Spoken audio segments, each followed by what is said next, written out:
Ladies and gentlemen, boys and girls, children of all ages, welcome, welcome, welcome. It's your favorite show on Friday Eve. It is the Sideline Junkies. It's the Sideline Junkies Podcast Network. We are here live and direct in living color.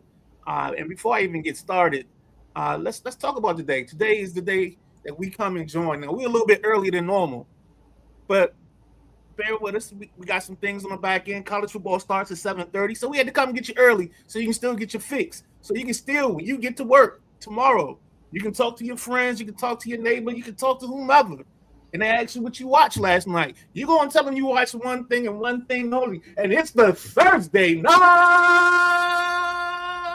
Throwdown.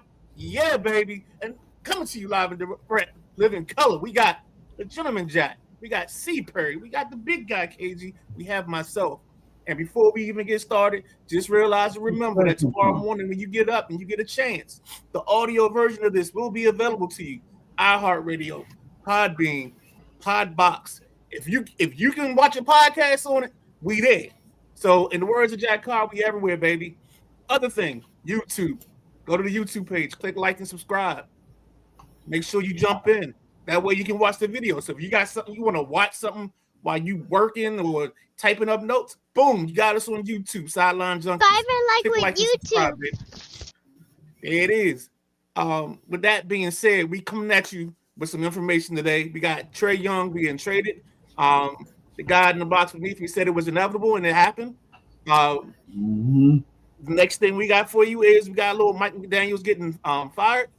With that being said, and with the heavy lineup and us on a time constraint, KG, take it away, take it away, take it away. Well, welcome. I hope everybody's strapped Where is in. your pretty face? What? No, you gotta do it. Thank you. Hold on. I was working, man. I've been in the lab, so. Perry, he do his version of a gender reveal. Like he has to reveal his outfit. So the shit reveal. All right. But Midnight Rider, I gotta say, that sounded like a little taste of Little Benny right there you gave us with the take it away. Didn't it? Yeah. I'm versatile. Not everybody knows about that. It's funny you say that, Jack, because that's a perfect segue to where we starting off tonight. Trae Young to DC, and I only got one thing to say about that. And I mean, this is the show forward. If Don was here, he'd be mad about it, but I'm with it. You know what, at the USA Cup, you're taking it slightly, I'm taking it slightly. Now how you gon' act, you gon' be right back, when we gon' be right here. Gotta throw that thing right here. You know where you're at the USA Cup, you're taking it slightly. Yeah, you get a little too comfortable with the song sometime, bruh.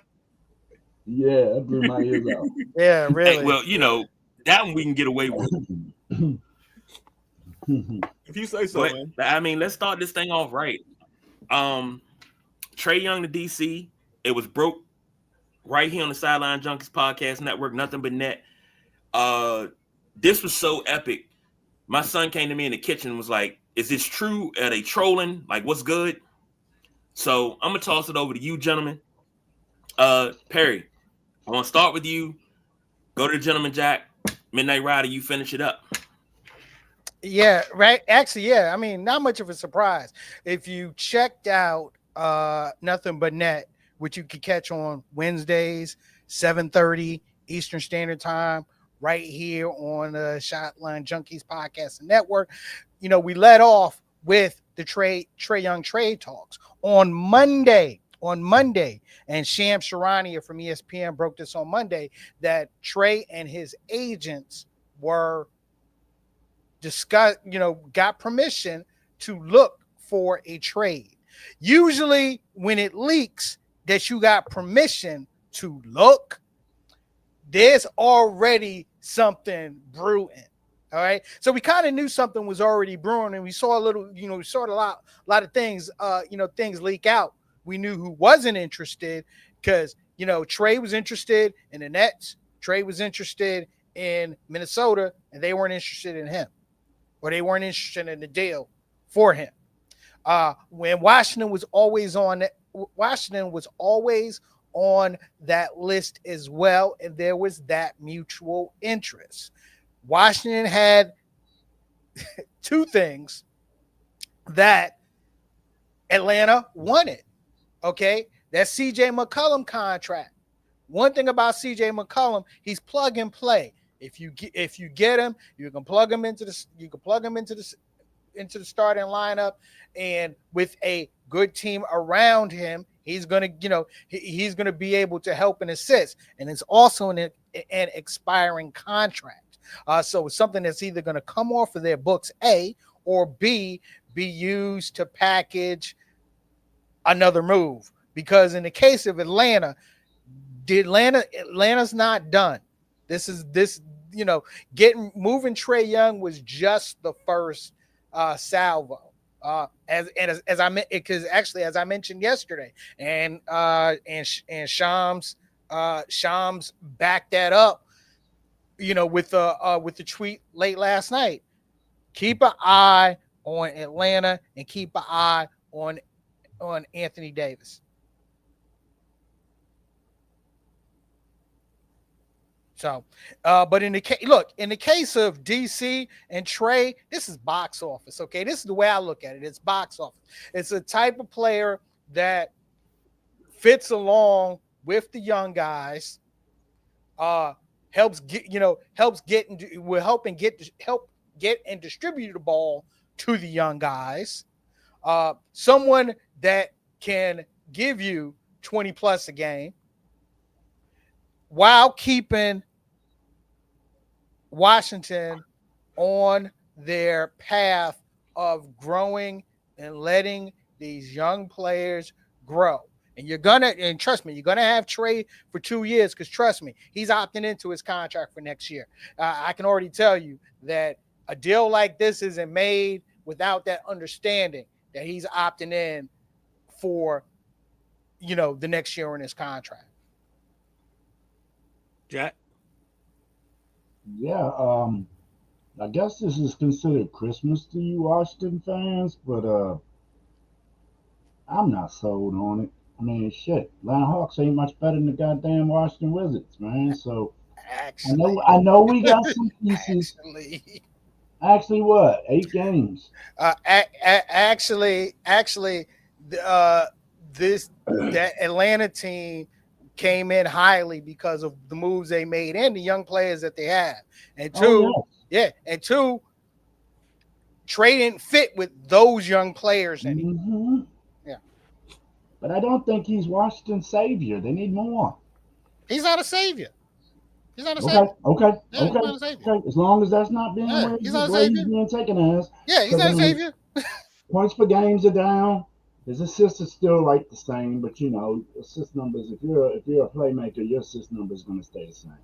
I think he's sharing the ball a little bit more with them young players. Brought his scoring numbers down in Atlanta, so I'm not knocking him for his numbers being down a little bit this year. I think Washington needs by far more than this. They need a what Alex Sarr was supposed to be. I still don't have a bit of confidence in Alex Sarr. None. And like I say, the best player on this team isn't even going to be starting, in my opinion. And that's that little guard, Carrington. I like his game. I'm not the guy to talk to about Washington Wizards having a Christmas Day. So we can go on the Midnight Ride if people need hours on this. I'm not the one. You're totally taking this out of the context. This isn't being celebrated. Hear me out. It is. It's being celebrated because they've gotten a piece that can be two things. He can be a piece that stays, and they add that to what they get. Because I'm telling you right now, there was a trade midseason last season. Help me out, Perry. Mm-hmm. God went to the other team. They basically didn't play him the rest of the season, and now he's playing now. They basically held him out of the game so they could take care of their business and get to one of the top seeds. I can't remember exactly who it was, but it was one trade where basically they got the guy, put him on bubble wrap, and then they didn't unveil him to this season. I'll think about it because I heard it earlier today. Yeah, I'm trying to remember that one as well. I don't have that answer, but the last thing I wanted to add is, this here is definitely gonna put butts in the seats, no doubt. He's an all-star. People want to see Trae. They come when Atlanta's in town just to see Trae. But because my boy was at a game just last week, and he showed me video. He was like, "Jack, look at this arena, dude. I mean, it looked like it was a scrimmage, shorty. Seats were in the lower bowl was empty. It was just horrendous. So this is going to help get some butts in the seats over there. Like I said, he fits what they were trying to do over the next 3 years. This is a rebuild. And to be honest with you, and MR and I have said this for how long? I'm not even going to count how long we have said this. This is the they're actually doing it the proper way. For once, they're actually doing it the proper way. And like I said, adding Trae Young to this helps. It doesn't take away, because think about it. You got Trae Young for a veteran piece and an expiring contract, and a great shooter that had been there for a long time, but is not the type of player that you want to keep when you're building young players in Corey Kispert. I like Corey Kispert because Corey Kispert is there for one thing. He gonna shoot and he gonna shoot, okay? But he's also at the point in his career where he needs to be somewhere where those shots matter. And that's not in Washington anymore. It's just like, and MR, you gonna agree? I hope you. I know you're gonna agree with me on this. It's just like moving Denny, your boy Denny. Yep, this is what I was about to say. But no, I think the best part about this move is, like we said, it's a 2 to 3 year move. Washington basically can sit him, let the young guys play this year. Because he's got a hip contusion. Those hip contusions, they kind of like that. I'll give you this reference for KG. It's like that rare blood disorder where Stan Humphrey's blood wouldn't clot. It's one of those situations. So yeah, that's what it is. That hip contusion is going to last a little bit. So I don't expect to see a lot of Trae. You might see him towards the end of the season just to get him acclimated with the guys, like maybe 10 games or so. But they're going to make sure they stay in, because I guess they got to stay top 4. So that way they guarantee themselves. Hold on. I know what you're about to say. You know what I'm about to say. What I'm saying. They got to be top 4, because that guarantees if they are outside of they have a guaranteed spot in the top 8. Because the lowest you can fall is 7 or 8 by you being in the top 4. That's what I was going to say.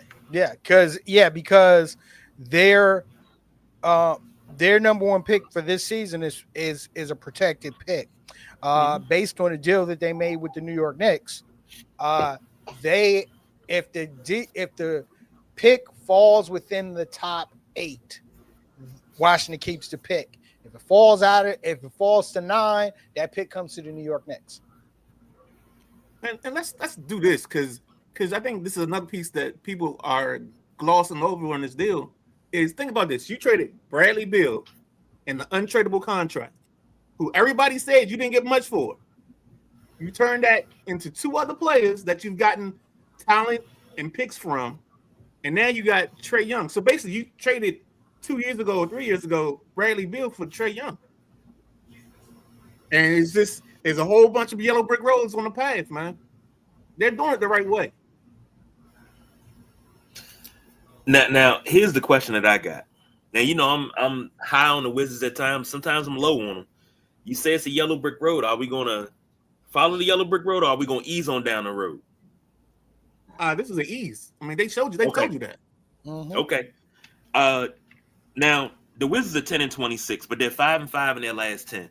They have been balling, even though they're losing games. They are balling. You can see the talent on the floor that they have.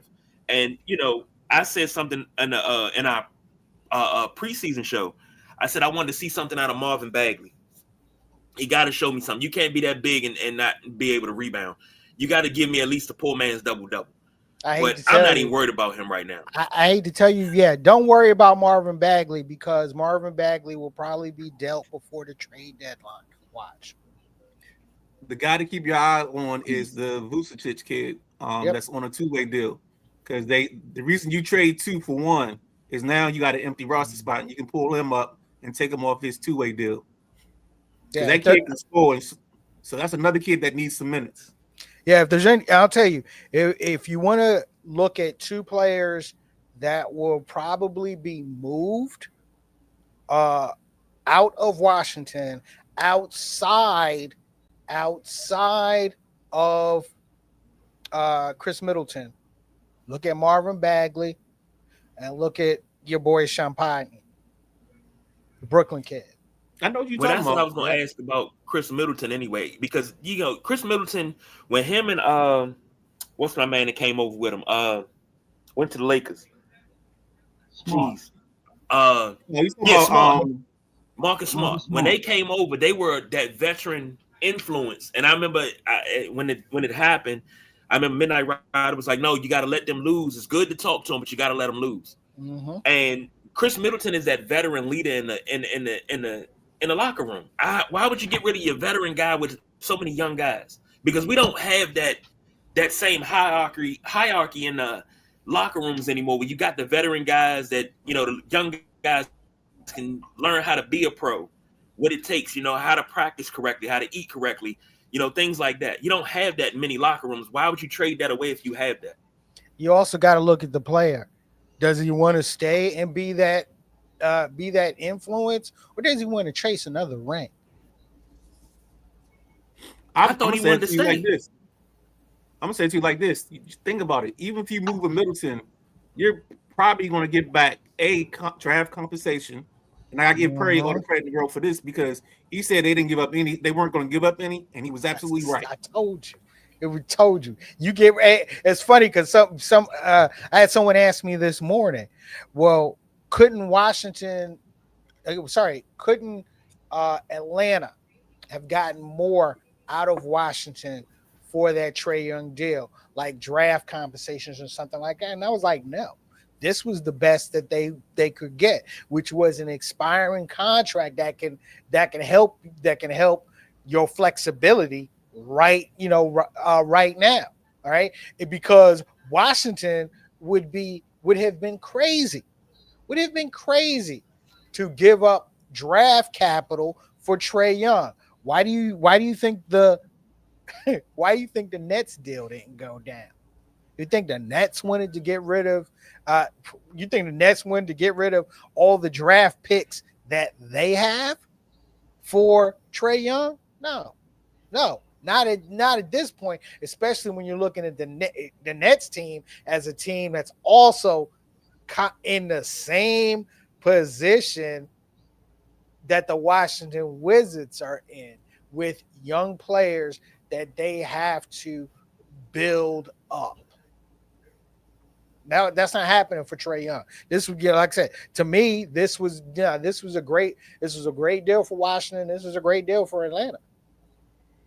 Well, the problem with the Trae Young deal for Atlanta was it was 2:00, it was last call, and there was a girl in the corner, and it was the Washington Wizards, and she was hiding in the dark. So it was the only thing they had. It's the only deal they had left because Minnesota was another place that was interested that he wanted to go to, but they weren't interested in him.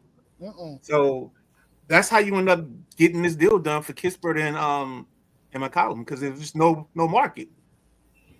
I partially agree with you and I partially disagree with you. And the reason why I say that is because Atlanta wasn't backed into a corner because you just, like I said, you got a deal where you got flexibility. The most important thing about deals in the NBA, especially to teams that are trying to be contenders, is having flexibility to make move 2 and 3 after you make 1. And then my last statement on this, and y'all can finish this out. I just want to add the other thing is because Trae Young has a player option next year for $50 million, He ain't opting out of that. Nope. And that Nope. helps them. Nope. That helps the Wizards get to the salary floor for next season. So they'll be above the floor, so they don't have to worry about that. They don't have to make any additional transactions besides whatever they draft if they want to, if they want to hold tight that way. All right. I don't know what's J-Dub next. checking in. J-Dub said Trae could be a good fit in DC. I really believe that. Quick question. Good fit in DC. Do you change coaches? No. Do you bring No. somebody else in, or you stay with Brian Keefe? No, No, you're not at the point. You're not at the point to transition to a better coach. Exactly. Well, You still if need you'd have somebody listened to me, you take could have had a better losses. coach 2 years ago. You need somebody to eat these L's right now. Brian Keefe is baby Alvin Gentry right now.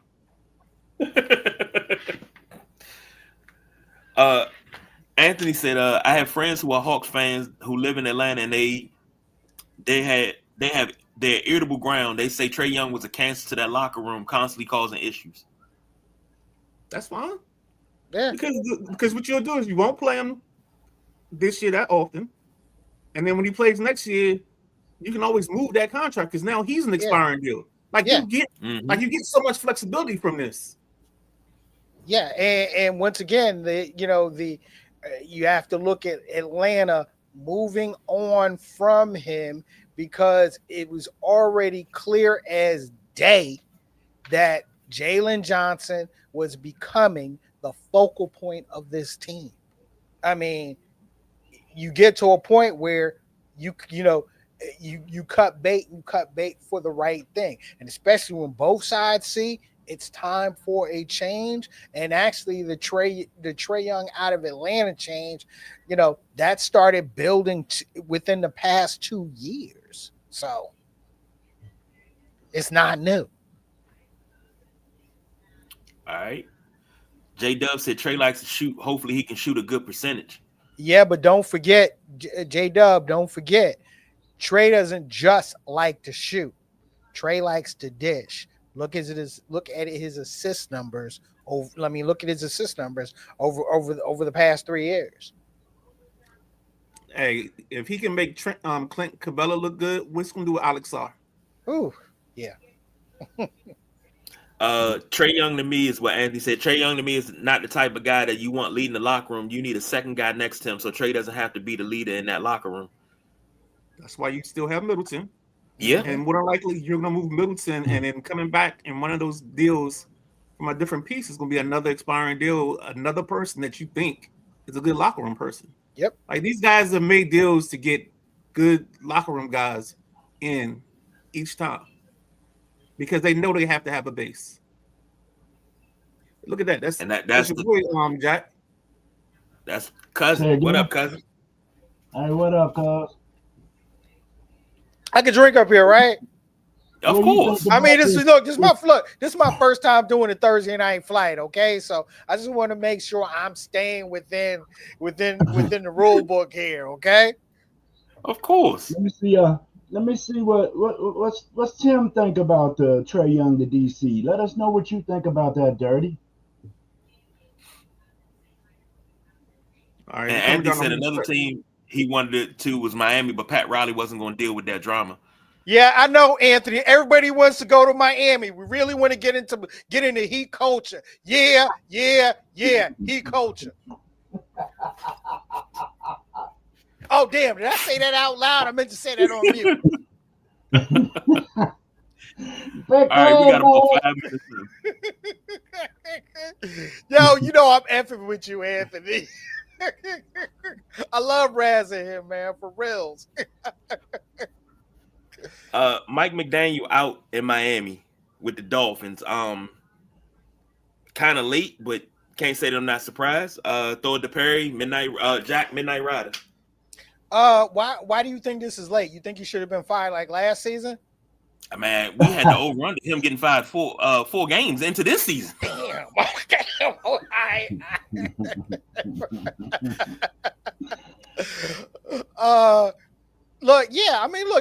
Look, I'm not surprised. I am one of those that's surprised that he didn't get fired at the end of last season. Okay. I'll say this with what happened in Baltimore. Oh yeah. Mike McDaniels was already out the door. He better have been out the door. I agree. After what happened to Baltimore, Miami said, "Oh shit, Harbaugh's available. Exactly. Bye. Take your capri pants and stroll, young. Stroll." Well, I'm sorry, why you just a capri pants, yo? because I'm a man. Women wear capri pants.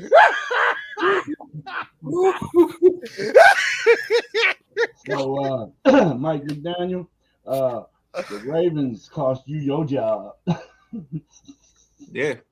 The funny thing about it is, with this interview, all Harbaugh gonna do is go to his seat on the Stephen Ross plane and sit down and come down because he already has a seat because he's a Michigan man. He loves Michigan stuff. So Jim was there, and if Jim's around, John's around, and so that relationship with the Harbaugh family is tough. And I don't see no way that Harbaugh doesn't get this job and coaches Miami next season. I'd be shocked.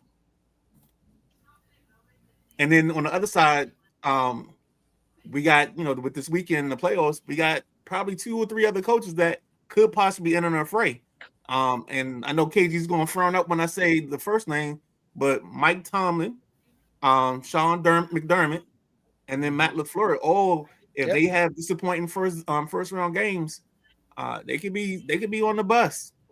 I don't think McDermott's going nowhere. And I actually gotta agree with Jack on that. I don't think McDermott is going anywhere. However, that seat is going to be scorching hot if they lose. 1, 2, and I've said this before, and I'll continue to say this. When Mike Tomlin and the Steelers, when they mutually part ways, it will be a very mutual decision. I'm still with Harbaugh gone. I'm wavering on if that mutual decision is going to come this year. I would not be surprised if it happened, and we either see Tomlin in the at MetLife, or we see Tomlin at MetLife, or we see Tomlin on CBS on Sunday afternoons, okay, or on ESPN on Sunday morning. All right. All right. Hold on. Before you go forward, question for you: name the last black head coach the Giants have had. They haven't had one. Right. And they're not going to get one. Not no time soon. No disrespect. They just haven't done one yet. And I don't think they're going to do Tomlin because I don't think he fits their motif. I disagree. And the only reason why I disagree is because it is Mike Tomlin. Okay. If it was any other coach or any other black coach, then maybe yes. But Mike Tomlin has that cachet and those years where if he's a guy that's available, you go after that guy, period.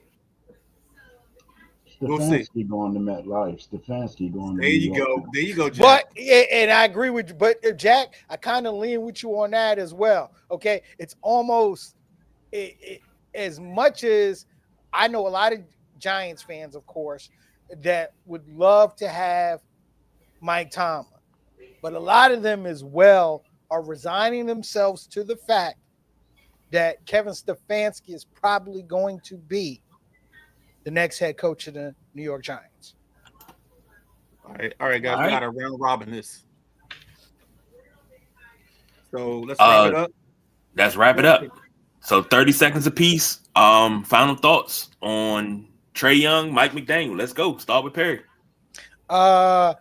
Mike, good. Look, Mike, hope you get an OC job somewhere. Trae, do your thing in Washington for as long as you can. Nah, because right now Trae on the bench is going to put people's butts in the seats. So that's gonna be accomplished. And young and down there in Miami, like I said, man, but wear some longer pants, son. Um, I mean, I'm gonna continue from last night's show.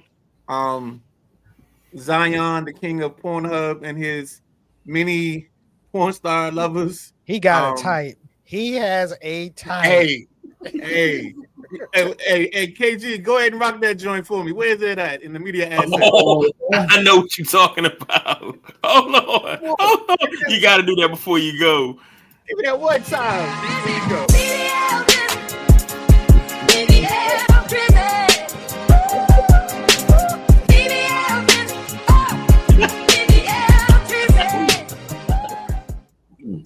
What the hell I walk into? Really? These boys, hey, I deal with it all the time. This bro. what These boys be Thursday. tripping. Jack. This what goes on Thursdays? Really? Oh wait, you got to join on Saturday, Perry. You got to see Nubian Sumo with it though. Oh God. Oh, that's even worse. Mhm. Oh man. All right, I'm sorry I didn't we even gotta bring it get up. up out And of then the other one is Mike McDaniel. I think he's going to be one in a couple places. I think Washington. Coordinator.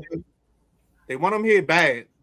And I laugh when I listen to the radio. And I'll save my comment for that one Sunday. But other thing I think Detroit might be a place he want to go because of the pieces.